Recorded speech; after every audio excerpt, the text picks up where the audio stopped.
what it will take for Milwaukee to cut down the Nets in Brooklyn. Plus, fuel for fire. Patrick Mahomes teaming up with TB12 for the Madden cover, but wait until you hear how Tampa Tom is firing up the Chiefs.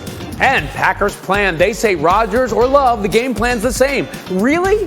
Wait until you hear what our team has on that as we get up right now. And so happy you could join us today on Get Up. I'm Ryan Smith in for Greeny, and we have a jam-packed show today. Ton of football to talk about, and our team is raring to go. Rob Ninkovich, Kimberly A. Martin, they are here. Mike Tannenbaum, Marcus Spears are on their way. We'll get to all that, but first, let's start with the NBA playoffs and the game of the night. And boy, it was a big one. Nets, Bucks, Game 6. KD, Giannis, raring to go. The Nets advance with a win. The Bucks are out with a loss. Early first, Giannis attacks Blake Griffin, gets the basket and gets fouled. Giannis was on fire early, still in the first. Bucks up 9. Giannis switching on Jeff Green, blows by for the layup. Bucks up 7 after the first quarter. Before the end of the half, Bucks up 8. Chris Middleton, the open 3. Middleton had 19 first half points. Bucks up by 11 at halftime. Go to the third. Nets down 9, and Durant fakes the jumper over P.J. Tucker and knocks it down. He had 12 in the third quarter. Nets down 7. Before the end of the third, watch this. Middleton with a little trickeration there puts it back at the buzzer. Bucks up 11 heading into the fourth. Fourth quarter, up 12. Giannis drives, fouled, and gets the layup. With authority, Giannis all game. And under 7 to play, Pat Connaughton misses. Giannis with the offensive rebound, and boom, the slam, throwing it down. Bucks winning this one, 104-89, forcing a Game 7. Here was Kevin Durant after the game. I wasn't even trying to duplicate anything. I mean, I was just trying to go out there and play each possession.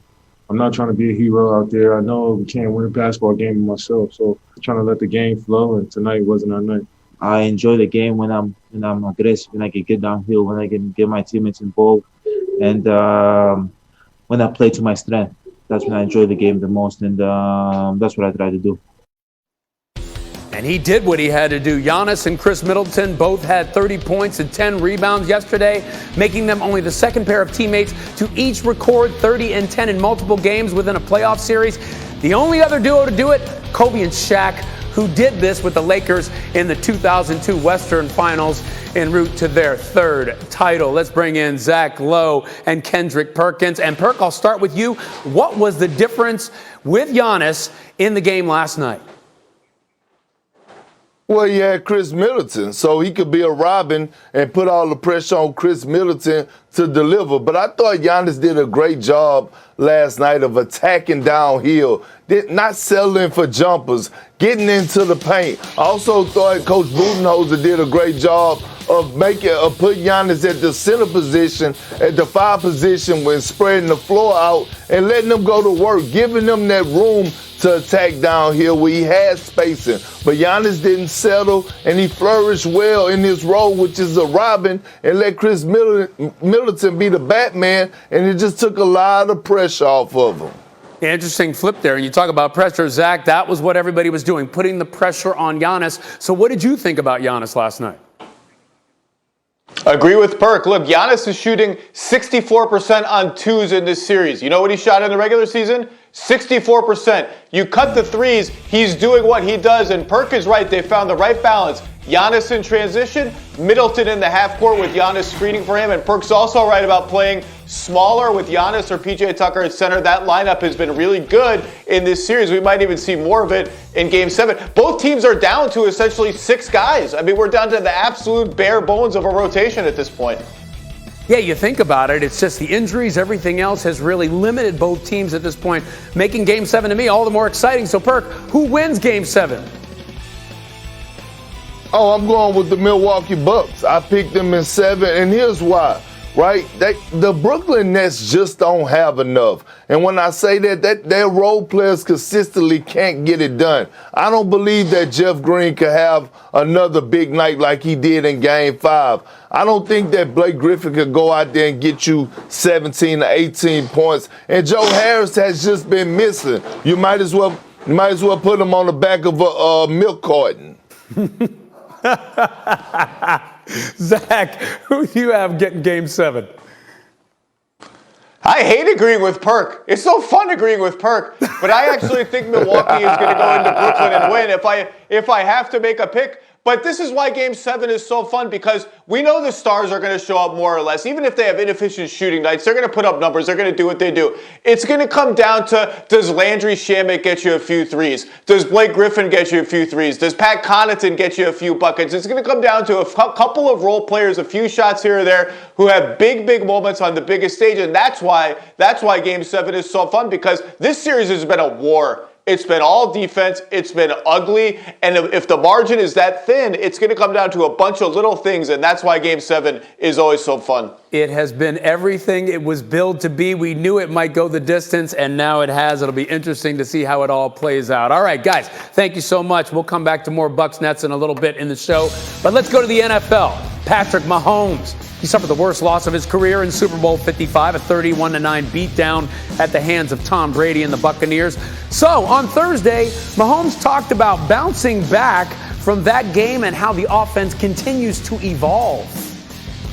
And when you get beat like that and on a stage like that, you're going to feel like that at all times when it's kind of talked about. So for me, I'll try to make sure that doesn't happen again, no matter what game it is. We had a great offense this last year, but I think we can still get substantially better if we continue to evolve, and I continue to get better and better with my decision making.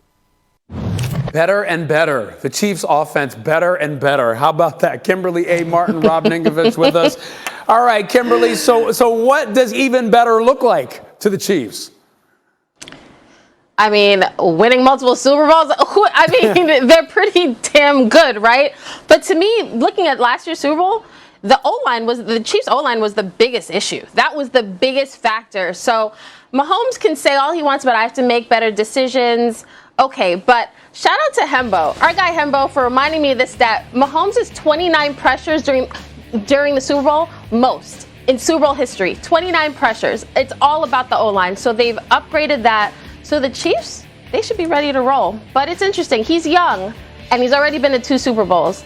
That's pretty damn impressive. So it's a gift and a curse for being that good. Yeah, as soon as you shouted out Hembo, a little Hembo graphic picked up. So, wow, he's getting a good Friday so far. All right, so Rob, you were on the 2011 Patriots that lost to the Giants in the Super Bowl. So I wonder, what are the Chiefs going through as they try and bounce back? Well, we all know physically they're a great football team. So now it's going to be mentally. How do you get over losing the Super Bowl? That's one of the most devastating feelings you can have. You work the whole season, you get to a Super Bowl, and then you lose that, and you know that you have to go all through the regular season again. You got to stay healthy. You got to get through the playoffs. You have to win those games to get back. So I think right now they have a group of guys, starts with the head coach, that talks about legacy and wanting to get back and win another Super Bowl. You know, you're not content with just one. There's plenty of guys that have just one. When you start to get in that 2, 3, 4 category, that's when you talk about long-term legacy. So I think they have the right group of guys as far as wanting to get to those big-time games and have a legacy. And Patrick Mahomes has talked about getting back to the Super Bowl, not just once or twice, but multiple times. And they have that group of guys. They have the right mentality. So for me, I think that having the mentality, having the head coach, moving on to this season, forgetting about last year, they have that group of guys that can do it. So I think that they have a chance, definitely have a chance with that group of talent that they have, especially with the quarterback. Yeah. Right, it's like they're playing the long game when you talk about this team and how it's built. Kimberly, you brought up something really interesting in the meeting that we had before the show. This idea that there's a lot of pressure on Mahomes, and it has a little bit to do with how young he is. Talk about that. Well, just think about it. Think about guys that are in the NFL. Like Nick, he's blessed. Patrick blessed. Like some guys come into the league never win a Super Bowl. And Patrick Mahomes, as young as he is, has gone to the Super Bowl twice. And the idea that not making the Super Bowl and winning it, like that is the litmus test for him. Like that's all he's focused on. It is a blessing and a curse because it's a great position to be in. But as Nick was saying, when you talk about the greatest QBs, when you talk about the guys, you know, if you got one Super Bowl, that's cool. But if you have multiple, like how we look at Aaron Rodgers versus how we look at Brady, like who's great, like those things are already in his mind and he's so young. And the Chiefs have a very short window. The window is open, but how long can they keep this whole team together? That's the thing. It's a very interesting point. You're saying the bar has been raised, so now at 25, he has to keep trying to get to that bar, as difficult as that is, considering how difficult it is for anybody to make it to the Super Bowl. Absolutely a tough, tall task there, but if anybody can do it, Patrick Mahomes can. All right, guys, we're going to be right back, talk a little bit more about that and some other NFL notes. But first, let's get up and go. A lot of news from around sports. Rick Carlisle resigned as head coach of the Mavericks, ending his 13-year tenure one day after the departure of President